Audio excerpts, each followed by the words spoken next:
আসসালামু আলাইকুম সবাইকে। কেমন আছো সবাই? আশা করছি সবাই অনেক বেশি ভালো আছো এবং কৃষিগুচ্ছের জন্য প্রস্তুতি তোমরা ভালোভাবে গুছিয়ে নিচ্ছ।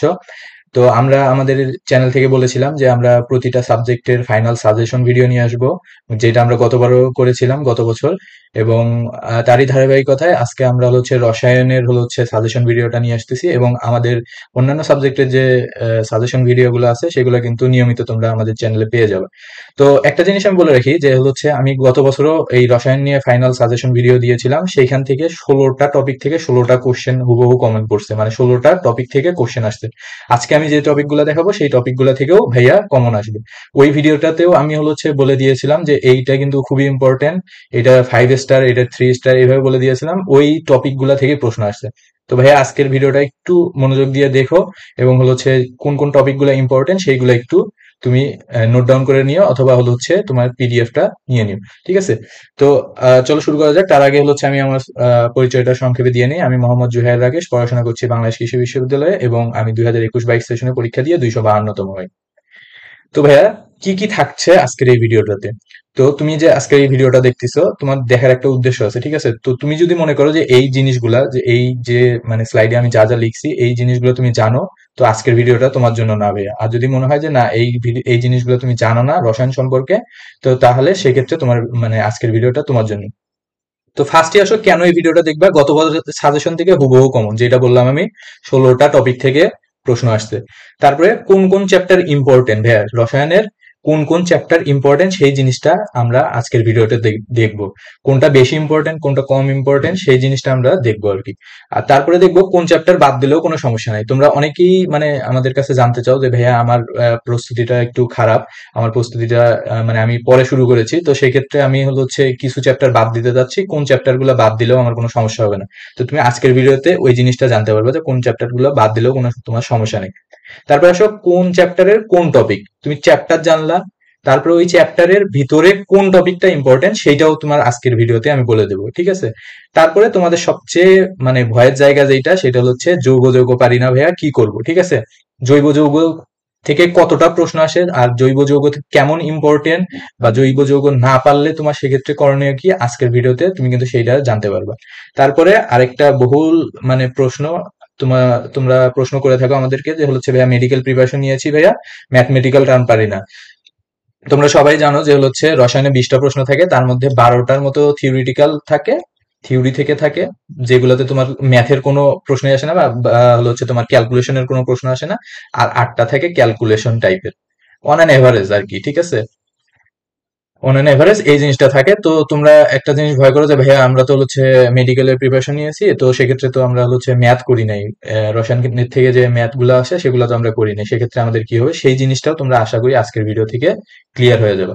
তো এখানে একটু বলে রাখি যে তুমি গত বছরের প্রশ্নটা যদি দেখো ভাইয়া, 20টা প্রশ্ন আসছে, রসায়ন থেকে 20টা প্রশ্ন আসছে। একটা ক্যালকুলেশন থেকেও তোমার মানে কোনো প্রশ্ন তোমার ক্যালকুলেশন করা লাগেনি, বা তোমার ক্যালকুলেশন রিলেটেড কোনো কিছু আসেনি। 20টার 20টা প্রশ্নই থিওরি থেকে আসছে, 20টার 20টা প্রশ্নই থিওরি থেকে, ঠিক আছে ভাই? 20টার 20টা প্রশ্নই থিওরি থেকে আসছে। কিন্তু এইটা কিন্তু ভাইয়া সব বাদ যে হবে তা না।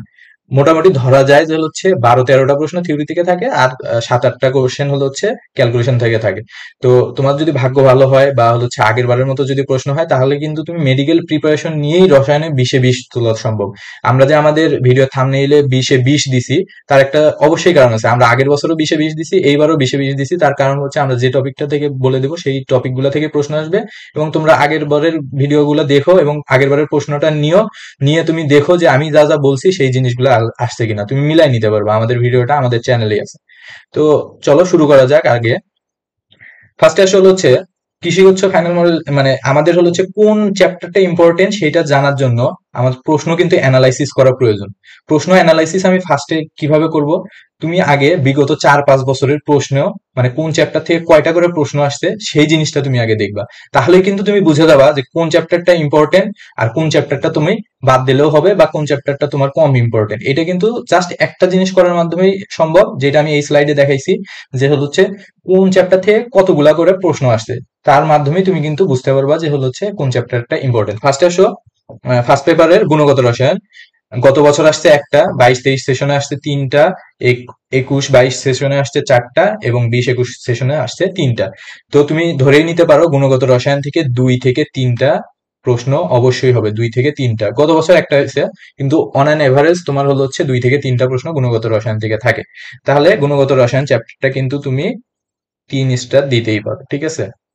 এরপর আসো মৌলের পর্যায়বৃত্ত ধর্ম ও রাসায়নিক বন্ধন। এখান থেকে দেখো 3, 4, 4, 4, মানে এই চ্যাপ্টার থেকে মিনিমাম 4টা প্রশ্ন তোমার হবেই। তারপরে আসো রাসায়নিক পরিবর্তন, 2টা প্রশ্ন আসছে গতবার। তার আগের বছর আসছে হলো হচ্ছে 4টা প্রশ্ন। 21-22 সেশনে আমি যে বছর পরীক্ষা দিছি সেইবার কোনো প্রশ্ন আসে নাই। আর হলো হচ্ছে 20-21 সেশনে আসছে একটা প্রশ্ন। তাহলে এখান থেকেও কিন্তু তুমি বলতে পারো যে 2 থেকে 3টা প্রশ্ন ইম্পর্টেন্ট, মানে হচ্ছে 2 থেকে 3টা প্রশ্ন আসতে পারে। তাহলে দেখো প্রথম যে 3টা চ্যাপ্টার দেখালাম এইখান থেকে কিন্তু ধরো, যদি তুমি কম করেই ধরো, এখান থেকে 4টা, এখান থেকে 2টা, আর এখানে দিয়ে 2টা, কত হইলো? 3টা চ্যাপ্টার পড়ার মাধ্যমে তুমি 8টা কোশ্চেন তুমি পাইতে পারো এই 3টা চ্যাপ্টার থেকে। তারপরে দেখো কর্মমুখী রসায়ন থেকে বিগত বছরগুলোতে কোনো প্রশ্ন আসেনি। এখন সেক্ষেত্রে তোমরা বলতে পারো যে ভাইয়া তাহলে কি আমি এইটা মানে এই চ্যাপ্টারটা বাদ দিয়ে যাব? না, দেখো বিগত বছরে আসেনি মানে হলো হচ্ছে কৃষি গুচ্ছ, মানে যখন কৃষি গুচ্ছ হয়েছে তখন কোনোবারই আসে নাই, কিন্তু তার আগে যখন হলো হচ্ছে আলাদা আলাদা পরীক্ষা হইতো আর কি, তখন কিন্তু আলাদা আলাদা ইউনিভার্সিটিতে কিছু প্রশ্ন আসছে। তো তুমি কর্মমুখী রসায়ন থেকে কিছু সিলেক্টিভ জিনিস ওই কোশ্চেন ব্যাংক গুলা শুধু সলভ করে যেতে পারো, তাহলেই কিন্তু তোমার এনাফ। এখানে তোমার এত বেশি এফোর্ট দেওয়ার কোনো প্রয়োজন নাই, লাইন বাই লাইন কোনো পড়ার কিন্তু প্রয়োজন নেই। তাহলে তুমি সেক্ষেত্রে বলতে পারো কর্মমুখী রসায়ন তুমি বাদ দিতেই পারো।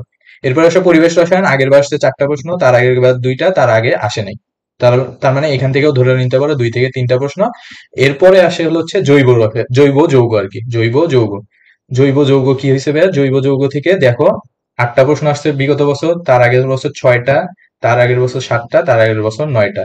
তার মানে এখান থেকে তুমি বুঝতেই পারতেছো যে এইটা পুরা 5 স্টার একটা চ্যাপ্টার, 5 স্টার একটা চ্যাপ্টার, ঠিক আছে। তো অনেকেই তোমরা করো কি যে জৈব যৌগ হলো হচ্ছে একটু দুর্বল হওয়ার কারণে মানে জৈব যৌগ বাদ দিয়ে যাওয়ার চিন্তা ভাবনা করো। তারপর অনেক ইউটিউব চ্যানেলে বা অনেক প্ল্যাটফর্মে দেখি যে হলো হচ্ছে মানে তারা ক্যাপশন দেয়, থাম্বনেইল দেয়, জৈব যৌগ বাদে হলো হচ্ছে তোমার কৃষি গুচ্ছে ভালো করা কিভাবে সম্ভব সেই জিনিসগুলা দেখায়। তারপরে হলো হচ্ছে ম্যাথের ক্ষেত্রে আবার দেখায় যে ম্যাথ স্কিপ করেও কিভাবে ভালো করা সম্ভব। এই জিনিসগুলো সম্পূর্ণ ভাইয়া ভিউ ব্যবসায়ীদের কাজ, যার কারণে এটা মানে করে আর কি। তুমি একটা কমন সেন্স থেকে দেখো, তুমি একটা 20 মার্কের মানে একটা প্রশ্ন ধরো, রসায়নে যে 20 মার্ক আছে তার থেকে তুমি আট আট এই যে দেখো তার আগে কিন্তু 9টাও আসছে, ধরলাম 8টা, তুমি 8টা প্রশ্ন বাদ দিচ্ছ। তুমি যদি সিম্পল প্রশ্ন আসে, একদম যদি সিম্পল প্রশ্ন, যেমন আগের বার গত বছর আসছে আর কি, একদম জৈব যৌগ থেকে সিম্পল প্রশ্ন আসছে যেগুলো তোমার জানো, কিন্তু তুমি মাইন্ডে এইটা সেট আপ নিয়ে গেছো যে হচ্ছে জৈব যৌগ থেকে যেই প্রশ্নই আসবে সেই প্রশ্নই আমি আনসার দেবো না। তখন কি হবে ভাইয়া, তোমার কিন্তু আর হাতে আছে হলো হচ্ছে মাত্র 12টা প্রশ্ন। তুমি কি ভাইয়া শিওরিটি দিতে পারবা যে 12টার ভিতরে 12টা প্রশ্নই তুমি কারেক্ট করতে পারবা? এটা কিন্তু কোনোদিনই সম্ভব না। প্রশ্ন এমন মানে এমন হইতে পারে যে 2 একটা প্রশ্ন ভুল আছে বা হলো হচ্ছে ডাবল অ্যান্সার আছে, সেইগুলা তো তুমি কি করবা? বা হলো হচ্ছে তুমি 12টাই কিন্তু অ্যান্সার করতে পারবা না। তো 8টা বাদ দিয়ে যাওয়া বা জৈব যৌগ বাদ দিয়ে যাওয়া এটা সম্পূর্ণ বোকামি ভাইয়া। আমি আজকে দেখাই দেবো যে কিভাবে তুমি জৈব যৌগর মানে একটা মিনিমাম প্রিপারেশন নিবা, এবং হলো হচ্ছে কম সময়ে তুমি ভালোভাবে তুমি শেষ করতে পারবা, এবং যা না পড়লেই না সেই জিনিসগুলো পড়বা যদি তুমি বেশি দুর্বল হও। আর আমি একটা চিন্তা ভাবনা করছি যে হচ্ছে জৈব যৌগ নিয়ে আলাদা একটা মানে তোমাদের ক্লাস নিব, বা হচ্ছে ভিডিও দিব যে কোনগুলা ইম্পর্টেন্ট বা কিভাবে কোন টপিক গুলা ইম্পর্টেন্ট, সেই টপিক গুলা শর্টকাটে কিভাবে পড়া যায় সেগুলো নিয়ে ভিডিও দেওয়ার একটা চিন্তা ভাবনা করছি, যদি তোমাদের সারা পাই আর কি। এরপর আসো জৈব যৌগ আমরা সামনে দেখবো যে কোন টপিক গুলো ইম্পর্টেন্ট, ওইখানে আরো বেশি বিস্তারিত কথা হবে। এরপর আসলে হচ্ছে পরিমাণগত রসায়ন। পরিমাণগত রসায়ন থেকে আগের বছর 2টা প্রশ্ন আসছে, তার আগের বছর কোনো প্রশ্ন আসেনি। আমি যেবার পরীক্ষা দিছি সেইবার আসছে 4টা প্রশ্ন। তো দেখো এখান থেকেও কিন্তু হলো হচ্ছে 2 থেকে 3টা প্রশ্ন আসতেই পারে। এখন হলো হচ্ছে ভাইয়া পরিমাণগত রসায়ন থেকে কিন্তু ম্যাক্সিমাম টাইমে হলো হচ্ছে ক্যালকুলেশন টাইপের ম্যাথ দেয়, এবং খুবই সোজা হাতে ক্যালকুলেশন তোমাদের শিখতে হবে। হাতে ক্যালকুলেশনের কিন্তু কোনো বিকল্প নাই, এবং অল্প সময়ে হাতে ক্যালকুলেশন করতে হবে। এটা প্র্যাকটিসের মাধ্যমে একমাত্র সম্ভব, এবং কোশ্চেন বেশি বেশি সলভের মাধ্যমে সম্ভব। এরপর আসে তড়িৎ রসায়ন থেকে বিগত বছরে কোনো কোশ্চেন আসেনি, তার আগের বছরগুলোতে একটা করে প্রশ্ন আসছে। তো এটা কিন্তু একটু লেস ইম্পর্টেন্ট। এখান থেকে একদম 2 থেকে 3টা টপিক আমি দেখাই দেবো, ওই 2-3টা টপিক করে যাবা, তার বেশি পড়ার কোনো প্রয়োজন নেই। তাহলে সেক্ষেত্রে কিন্তু এইখান থেকে তোমাদের বলতে পারতেছো যে কর্মমুখী রসায়ন এবং তড়িৎ রসায়নে তোমার ইফোর্টটা কম দিলেও চলতেছে, মানে অন্যগুলার তুলনায় আর কি। আচ্ছা আচ্ছা, আমরা একটা কোর্স লঞ্চ করছি, তোমরা জানো, যে হচ্ছে টার্গেট বাউ 2.0, যেটা আমাদের মানে আগের বছর ছিল টার্গেট বাউ 1.0, যেখানে তোমরা পাবা হচ্ছে 8টা পেপার ফাইনাল, 4টা সাবজেক্ট ফাইনাল, 13টা মডেল টেস্ট, পূর্ণাঙ্গ মডেল টেস্ট, এবং প্রতিটা পরীক্ষায় এবং পেপার ফাইনাল থেকে শুরু করে সাবজেক্ট ফাইনাল এবং পূর্ণাঙ্গ মডেল টেস্ট, প্রতিটা পরীক্ষায় ইংরেজির জন্য 10 মার্ক। আলাদা করে ইংরেজির জন্য প্রশ্ন মানে আমরা রাখিনি, কারণ হচ্ছে আলাদা করে যখন তোমরা পরীক্ষা দাও তখন তোমরা ভালো করতে পারো না, তখন তোমাদের কিন্তু ইংরেজিতে ভয়ে চলে আসে। আর এখান থেকে তোমরা কিন্তু হচ্ছে একদম 25টা পরীক্ষায় 10টা করে এমসিকিউ থাকলে তাহলে কত হয়, তোমার হচ্ছে 250টা ইংলিশ প্রশ্ন তোমরা সমাধান করার সুযোগ পাচ্ছ। তো এই কোর্সটা আমরা প্রথমে হচ্ছে 50 জনের জন্য 199 টাকা দিছিলাম, পরবর্তীতে 100 জনের জন্য করছি।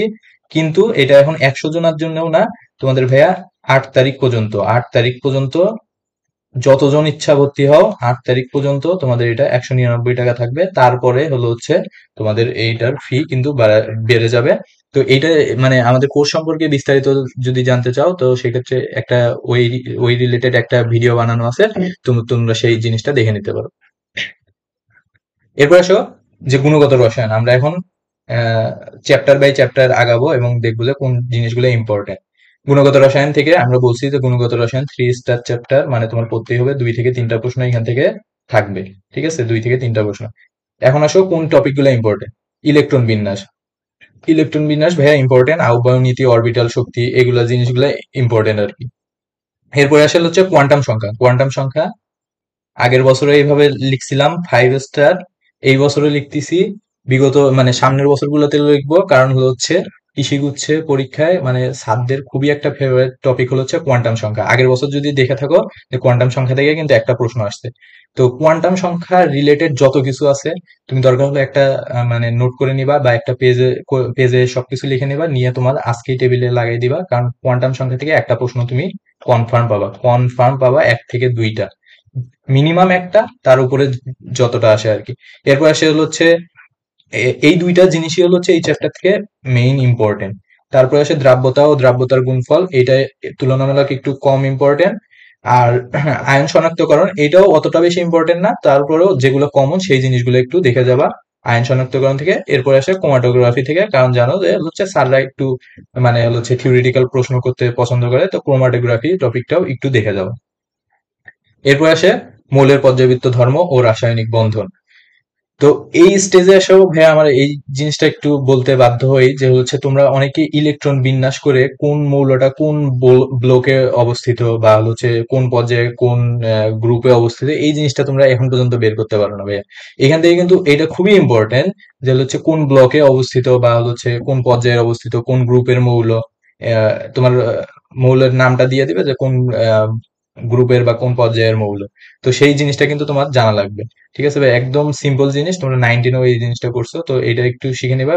বা হচ্ছে তোমার মৌলের পর্যায়বৃত্ত ধর্ম ও রাসায়নিক বন্ধন চ্যাপ্টারটা খোলার পরে যে পর্যায় সারণীটা আছে, ওইটা পুরা হুবহু যেভাবেই পড়ে থাকো না কেন ভাইয়া, পুরা মুখস্থ করে যাবা, যে কোন মৌলটা কোন পর্যায়ে কোন গ্রুপে, বা তুমি যেভাবে শর্টকাট দিয়ে বের করো সেইভাবে তুমি একটু দেখে যাও।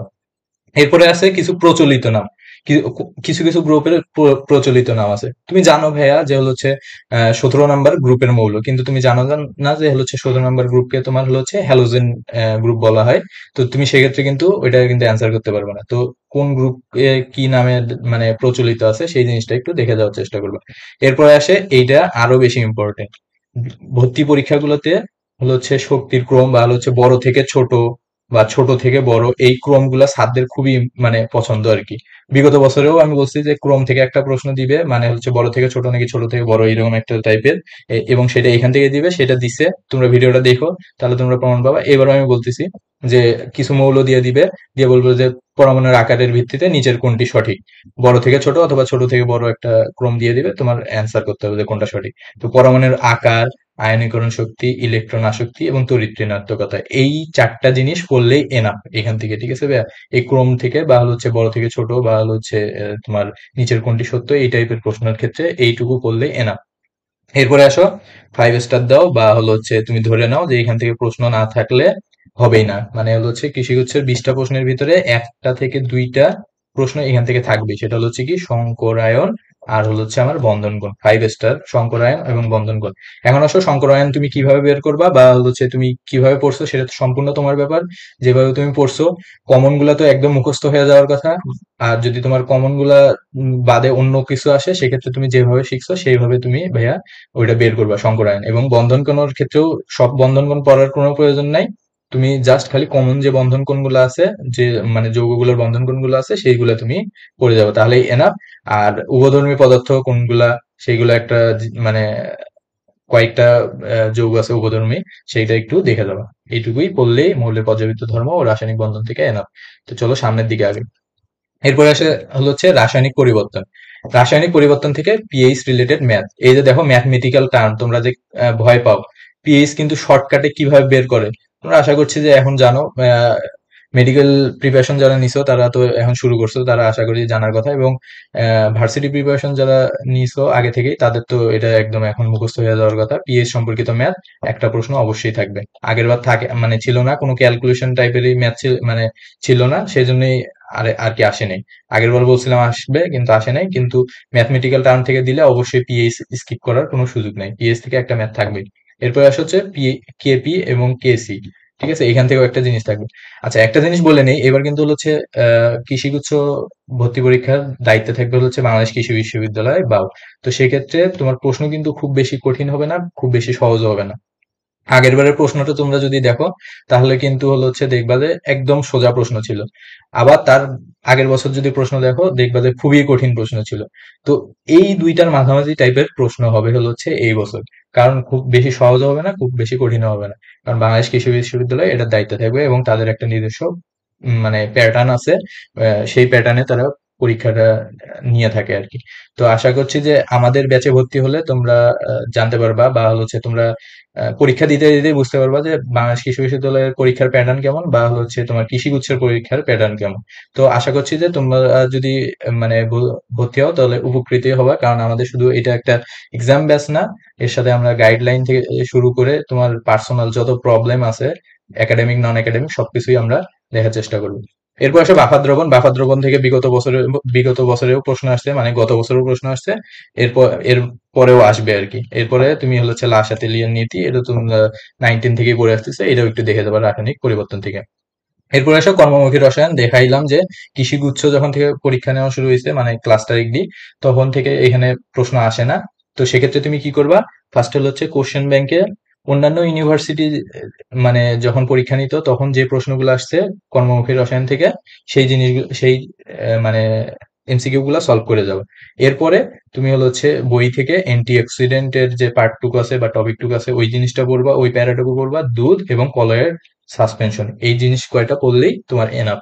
বা তুমি মেডিকেল প্রিপারেশন নিয়ে থাকলে যেভাবে একটু দাগানো লাইনগুলো পড়ছো সেইভাবে একবার করে যাবা, একবার বা দুইবার করে যাবা, এর বেশি মানে এখানে ফোকাস দেওয়ার কোনো প্রয়োজন নেই। এরপর আসো সেকেন্ড পার্ট। সেকেন্ড পার্ট থেকে হলো হচ্ছে গ্যাসের সূত্রসমূহ। এই যে এটা আরেকটা হলো হচ্ছে ক্যালকুলেশন বা ম্যাথ, এখান থেকে ম্যাথ দিবে। ঠিক আছে, এখান থেকে ম্যাথ দিবে সূত্রসমূহ থেকে, মানে যেভাবে ম্যাথ দেওয়া যায় সেভাবে ম্যাথ দিবে আর কি। যত সূত্র আছে সেই সূত্রগুলো দেখে যাবা এবং ওইখানে ক্যালকুলেশন এবং হাতে ক্যালকুলেশন গুলা করে যাবা। এরপর আসে হচ্ছে গ্রিন হাউস গ্যাস এবং সিএফসি। এই সিএফসি নাম্বার থেকে হলো হচ্ছে ওই যে বের করার যে সূত্রটা আছে বা হচ্ছে যৌগটা বের করা, সেই জিনিসটা দেখে যাবা। আর হলো হচ্ছে পানির বিশুদ্ধতার মানদণ্ড, এইটাও ইম্পর্টেন্ট। কারণ কি জানো, এখানে থিওরি। আর এখান থেকে প্রশ্ন করা কিন্তু খুবই ইজি আর কি। স্যাররা বই খুললেই যে টপিকটা স্যারদের চোখে পড়ে বা চোখে লাগে সেই জিনিসগুলো থেকে কিন্তু প্রশ্ন করে। তো পরিবেশ রসায়ন থেকে খুললে শেষের দিকে যে কিন্তু পানির বিশুদ্ধতার মানদণ্ড ইম্পর্টেন্ট। সবচেয়ে বেশি ইম্পর্টেন্ট হলো হচ্ছে গ্যাসের সূত্রসমূহ। তো আমি কিন্তু দেখাই দিচ্ছি কোন চ্যাপ্টারটা তোমার ম্যাথের জন্য ইম্পর্টেন্ট, কোন চ্যাপ্টারটা কিন্তু থিওরির জন্য ইম্পর্টেন্ট। পরিবেশ রসায়ন থেকে এই গ্যাসের সূত্রসমূহ থেকে ম্যাথ থাকবে। এরপরে আসা জৈব যৌগ। জৈব যৌগ নিয়ে যে সবচেয়ে বেশি ভয় পাও তোমরা, সেই জৈব যৌগ আর কি। জৈব যৌগ তোমার যদি মিনিমাম প্রিপারেশন থাকে, তোমার ফার্স্ট কাজ হবে ভাইয়া কোনো কিছু না, কোনো কিছু না বুঝে তুমি হলো হচ্ছে কোশ্চেন ব্যাংক থেকে হলো হচ্ছে বিগত বছরের যে জৈব যৌগ থেকে যত প্রশ্ন আসছে সবগুলো দরকার হলে তুমি মুখস্থ করে যাবে। ঠিক আছে, মুখস্থ করে যাবে। কারণ কি ভাইয়া, কোশ্চেন ব্যাংক থেকে 2 থেকে 3টা প্রশ্ন তোমার হুবহু কমন থাকবে বিগত বছরের। বিগত বছরের 10 বছরের, বিগত বছর বলতে কিন্তু আমি সবসময় 10 বছর বুঝাই আর কি। তো তো কৃষিগুচ্ছ যখন থেকে হয়েছে সেটা তো পড়লেই, সাথে হচ্ছে তার আগে যখন বাউ একা পরীক্ষা নিত তখন যে প্রশ্নগুলো আসছে জৈব যৌগ থেকে সেই জিনিসগুলো একটু দেখে দেওয়া। হুবহু 2 থেকে 3টা কমন পাওয়া। তাহলে দেখো 8টার ভিতরে কিন্তু যদি তুমি 2 থেকে 3টা কমন পাও, বাকি থাকে কয়টা? তোমার 5টা। ঠিক আছে, 5টা কিন্তু একদম সিম্পল কোশ্চেন আসবে। সেই কোশ্চেন গুলা তুমি এই টপিক গুলা থেকে পড়লেই তুমি আশা করি পারবা। তো তোমার প্রথমে দিয়ে দিতে পারে যে হচ্ছে একটা যৌগ দিয়ে দিতে পারে, যৌগ দিয়ে বলবে যে হচ্ছে যৌগটার নাম কি আর কি। তো তোমরা আশা করছি যে নামকরণটা পড়ছো, সেই নামকরণ থেকে তোমরা নামটা বের করতে পারবা। এরপর আসো সমানুতা। সমানুতা আগের বারও আমি 5 স্টার দিছিলাম, এবারও 5 স্টার দিচ্ছি। আগের বার সমানুতা থেকে প্রশ্ন আসছে, এবারও সমানুতা থেকে প্রশ্ন অবশ্যই আসবে। জ্যামিতিক সমানুতা, আলোক সমানুতা, মানে পুরা সমানুতাটা, সমানুতার টপিকটা থেকে তুমি একদম পুরা জিনিসটা পড়ে যাবা। জৈব যৌগ থেকে অন্য কিছু না পড়লেও এই নামকরণ, সমানুতা এবং সংকেত তোমার নাম দিয়ে দিবে, বলবে যে নিচের কোন সংকেতটি সঠিক। তো এই নামকরণ আর সংকেত কিন্তু হচ্ছে ভাইস ভার্সা টাইপের আর কি। একবার নাম দিয়ে দিবে, সংকেত বের করতে বলবে, আবার হচ্ছে সংকেত দিয়ে দিবে, নাম বের করতে বলবে। এই জিনিসটা কিন্তু খুবই ইম্পর্টেন্ট। আর মাঝখান দিয়ে হচ্ছে সমানুতা।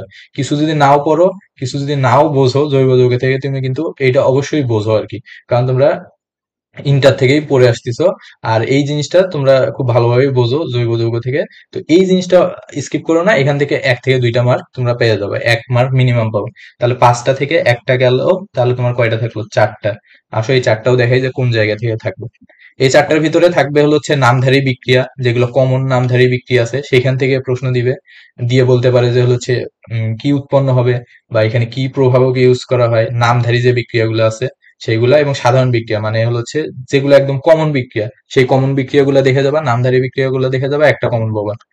আর থাকলো 3টা। 3টার ভিতরে থাকবে হচ্ছে বিক্রিয়ার ক্রম, অ্যালকোহল, অ্যাসিড এবং বিকারক ও পলিমার। পলিমার জিনিসটা ইম্পর্টেন্ট, অত বেশিও না, 2 স্টার দিয়ে রাখতে পারো, কারণ হচ্ছে পলিমার থেকে সাধারণত প্রশ্ন আসে না। আর শর্ট সিলেবাসের বাইরে থাকলে পলিমারটা পড়ার কোনো প্রয়োজনও নাই। ঠিক আছে, তো সে বাকি 3টা প্রশ্ন এখান থেকে হবে। আর ওভারঅল তুমি যদি ধরো এইখান থেকে, এর বাইরে থেকে প্রশ্ন আসার কোনো সুযোগ নেই। ঠিক আছে ভাই, বিগত বছরের প্রশ্নগুলা খুলো, বা একটা বছরের প্রশ্ন নিও। একটা বছরের প্রশ্ন নিয়ে তুমি একটু খালি অ্যানালাইসিস করো যে কোন জায়গা থেকে প্রশ্ন আসছে, তাহলে তুমি কিন্তু বুঝে যাবা যে আমার এই টপিক গুলার বাইরে থেকে কিন্তু প্রশ্ন আসেনি। তো এই হচ্ছে জৈব যৌগ নিয়ে আর কি। তোমাদের ভয় কাটার আশা করি কেটে যাবে, এবং হচ্ছে তোমরা প্রিপারেশন অবশ্যই জৈব যৌগ থেকে নিয়ে যাবা, না হলে হচ্ছে কিন্তু তোমরা 20-এর ভিতরে 8 থেকে 9 মার্ক না পারলে কিন্তু তোমার অনেক ক্ষেত্রে চান্স হবে না, বা চান্স হইলেও একদম নিচের দিকের ইউনিভার্সিটি আসবে, তো তখন কিন্তু তোমরা আফসোস করবে। চলো সামনের দিকে আগে।